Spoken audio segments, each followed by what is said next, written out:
তৃণমূল কংগ্রেস রাজনৈতিক দল তার প্রতিষ্ঠা ঘটিয়েছিল। আজকে জানুয়ারির 1ম তারিখ, নতুন বছর 2020, নিউ ইয়ার শুরু হয়েছে।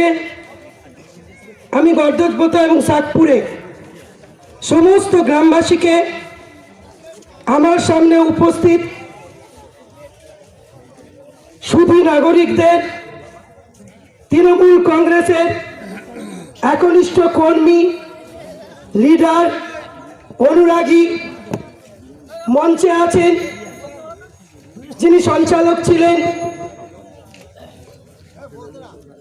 কেশপুর তৃণমূল কংগ্রেসের কার্যকরী সভাপতি আমার উত্তম ভাই আছেন, যাকে বাদ দিয়ে কেশপুর হয় না। কেশপুরের পরিচিতি যার নাম দিয়ে, সেই রফিকদা, যার কেশপুর থেকে রফিকদার উত্থান, 98 তার আগের আন্দোলন, মমতা ব্যানার্জির ছায়া সঙ্গী, দীর্ঘদিনের লড়াকু নেতৃত্ব আমার দাদা রফিকদা আছেন এই অঞ্চলের অঞ্চল সভাপতি ইজাজ, আছেন কোর কমিটির মেম্বার 4 নম্বরের অন্যতম নেতৃত্ব ইব্রাহিম মল্লিক, আছেন দুর্লভদা, আছেন 13 প্রাক্তন প্রধান, আছেন আমার হান্নান ভাই, সমস্ত আমার সঙ্গে সমাপ্তিদা আছেন, মেহবুবরা আছেন। সর্বোপরি যারা তৃণমূল কংগ্রেসে নিষ্ঠা আদর্শের প্রতি, মমতা ব্যানার্জির প্রতি সম্মান, আদর্শ এবং মমতা ব্যানার্জির যে দেখানো পথ, যে দেখানো আন্দোলন, তাতে অনুপ্রাণিত হয়ে কয়েকদিন আগে অজিত মাইতি, আমাদের জেলা নেতৃত্ব, জেলা সভাপতি, তার হাত ধরে তৃণমূল কংগ্রেসে জয়েন করেছেন। এই বিস্তীর্ণ এলাকার সেলিম ভাই আছেন, সেই সেলিম ভাইয়ের হাত ধরে এই এলাকার মানুষেরা তৃণমূল কংগ্রেসে যোগদান করেছেন। অজিত দা সেদিন বলেছিলেন, শিউলি, সঞ্জয়, উত্তম, তোমরা যারা আছো তারা সাতপুর যাবে, গর্জতপোতা যাবে, কেশপুরের প্রত্যেকটি বুথে তৃণমূল কংগ্রেসের ফ্ল্যাগ উঠবে, তোমরা নেতৃত্ব দেবে, সঙ্গে যারা এসছে তাদেরকে সম্মান জানিয়ে আদর করে তাদের সঙ্গে নিয়ে কাজ করতে হবে।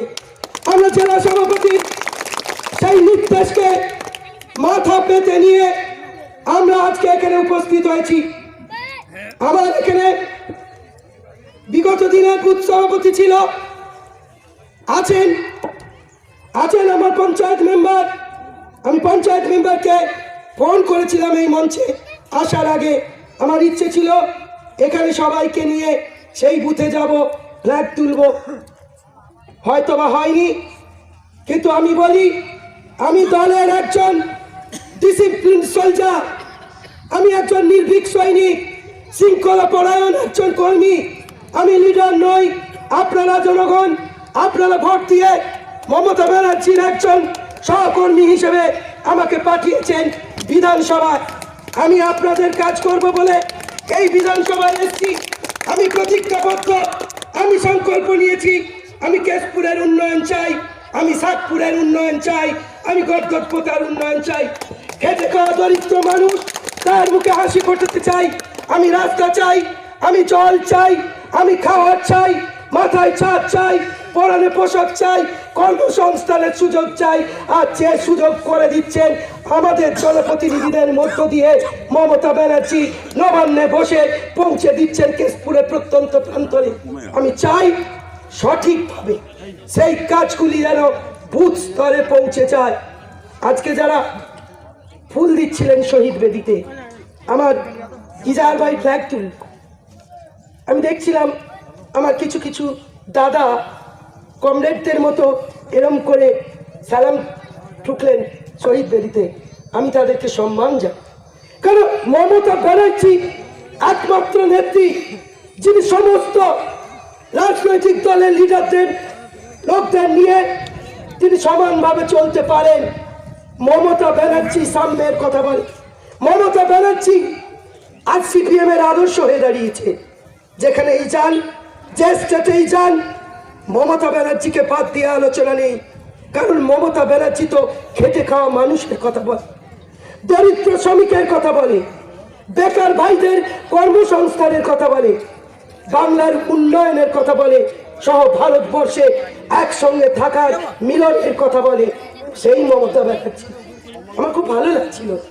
যারা মমতা ব্যানার্জির আদর্শে অনুপ্রাণিত হয়ে আপনারা যোগদান করলেন, এসছেন, কেউ এসছেন সিপিএম থেকে, কেউ এসছেন বিজেপি থেকে, কেউ বা কংগ্রেস থেকে, আমরা সবাইকে উদার মনে গ্রহণ করতে চাই, গ্রহণ করি। আর আমরা তাদের বলি, আসুন আমরা হাতে হাত মিলিয়ে, কাঁধে কাঁধ মিলিয়ে ঐক্যমতের ভিত্তিতে আমরা পথ চলি। আর যে পথের নির্দেশিকা দিচ্ছেন মমতা ব্যানার্জি, আসুন আমরা সেই উন্নয়নের কাজে আমরা সবাই সামিল হই। কোনো ঝগড়া নয়, কোনো দ্বন্দ্ব নয়। মমতা ব্যানার্জি এই দলটি তৈরি হয়েছিল দুর্নীতি, অত্যাচার, ব্যভিচার, নিষ্পেষণ তার বিরুদ্ধে মমতা ব্যানার্জি তৈরি করেছিলেন তৃণমূল কংগ্রেস। সেখানে তো আছে, আমাদের নেই। রেজ্জাকদাকে তো সম্মানে তাকে বিধায়ক করে মন্ত্রী করা হয়েছে। আমরা পারি, আমরা মমতা ব্যানার্জির দল করি। তিনিই শিখিয়েছেন সবাইকে নিয়ে সুন্দরভাবে বাঁচতে। কেন্দ্রীয় সরকার যে জনবিরোধী নীতি এনআরসি সিএর বিরুদ্ধে আমাদের একমত হতে হবে, এক মঞ্চ তৈরি করছেন। দেখতে পেয়েছেন আপনারা যে একই মঞ্চে ঝাড়খণ্ডে যে শপথ অনুষ্ঠান, সেখানে মমতা ব্যানার্জি পৌঁছে গেছে। তাই তো সেখানে সবাই মিলে একসঙ্গে এক কথা বলছি। আমরা চাই আসুন কেশপুরের সমস্ত জনগণের কাছে এমন একটি পবিত্র দিনে,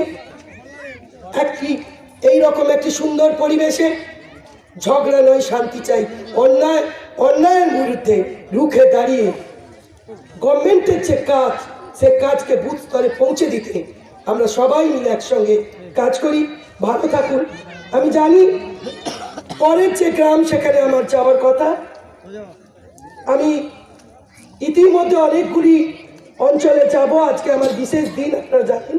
বিভিন্ন অঞ্চল অপেক্ষা করছে, আমি ওখানে পৌঁছবো, ওদের সঙ্গে দেখা করব। গর্দজপথ সাতপুর মিলে এরা মিছিল করবে, শান্তিপূর্ণভাবে করবে, বিশৃঙ্খলা না করে শৃঙ্খলা পরায়ণভাবে। তৃণমূল কংগ্রেসের একনিষ্ঠ একজন অনুরাগী হিসেবে প্রত্যেকে নেতৃত্ব দেবেন। এখানে যারা আছেন, সেলিম ভাইকে বলবো, এবং আমার হাবিবুর ভাই আছেন, এখানে যারা আছেন আমার মিন্টু ফিন্টু সবাই, এবং তৃণমূল কংগ্রেসের যারা দুদিন থেকে সঙ্গে আছেন, প্রত্যেকে একসঙ্গে আপনারা থাকুন, মিছিল করুন। আমি ওখানে পৌঁছে ওদের সঙ্গে কথা বলে আমি বেরিয়ে যাব। রফিকদা বক্তব্য রাখবে, যে বক্তব্য শুনতে আপনারা পছন্দ করেন, আপনাদের ভালো লাগে, তাই রফিকদা আছে। রফিকদা আমাদের ভালো কথা বলবে, কেশপুরের কথা বলবে, মানুষের কথা বলবে, এনআরসি সিএ নিয়ে ওকে বলবে। শুধু একটা কথা বলে যাই, আমরা ঐক্যবদ্ধ থাকবো। কোন সাম্প্রদায়িক দল, কোন বিচ্ছিন্নতাকামী গোষ্ঠী যাতে আমাদেরকে বিচ্ছেদ করতে না পারে, আমরা ঐক্যবদ্ধ থাকবো। এই মহান দিনে এই শপথটা নিয়ে আমি যেতে চাই। আসুন, আমার এখানে ক্লাব আছে, দাবি করেছে, আমি বলবো আজকের দিনে নয়, আসুন আমার অফিসে। আমি এমএলএ ল্যাডের তরফ থেকে সাতপুর গর্দজপথাকে আমি 10 লাখ টাকা দিতে চাই, যে উন্নয়নে লাগবে আপনারাই বলবেন, যেটা প্রকৃত উন্নয়নের কাছে লাগে। তাই 18-19 হয়ে গেছে, 19-20, এই 19-20 ল্যাডে আমি 10 লাখ টাকা এই এলাকাকে দিতে চাই। এই এলাকার ডেভেলপমেন্টের জন্য আপনারা বসে সিদ্ধান্ত নিয়ে কি কাজ করলে মানুষের কাজে লাগবে, আমি সেটা দিতে চাই। শেষ করলাম। জয় হিন্দ। তৃণমূল কংগ্রেস জিন্দাবাদ। বাংলার অগ্নিকন্যা, ভারতবর্ষের আগামী দিনের নেত্রী মমতা ব্যানার্জিকে আমার 100 কোটি প্রণাম, সেলাম, নমস্কার জানিয়ে আপনাদের সবার মঙ্গল কামনা করে শেষ করলাম।